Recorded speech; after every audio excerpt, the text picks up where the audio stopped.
never made it, but I know what it takes. I'm motivated by a mix of ไปชื่อ emotions. ขออภัยใส่แว่นตาเลื่อมตาแฮงตอนนี้เขาอยู่วัดหลงซานเป็นวัดแห่งหนึ่งที่อยู่ในไต้หวัน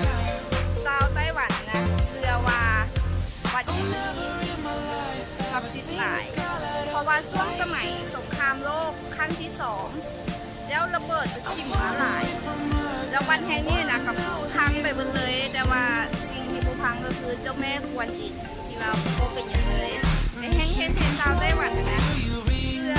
ศักดิ์สิทธิ์และศรัทธาวัดแห่งนี้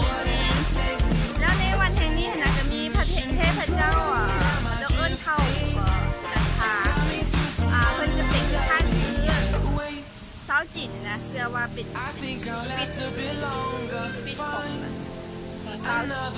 นที่ว่าเป็นเทพเจ้าได้แดงขอพรเรื่องความรักแล้วเวลาที่เรามาขอพรนะต้องได้คิดว่าจะเอาสเปคเท่าไหร่คิดมาไว้ก่อนเนาะเวลามาขอพรประมาณว่าข้าพเจ้าซื้อนะซื้อนี้มาจากนี้อันนี้ปรารถนาจะมีเนื้อคู่มีลักษณะอย่างนี้ก็มาบอกเพิ่น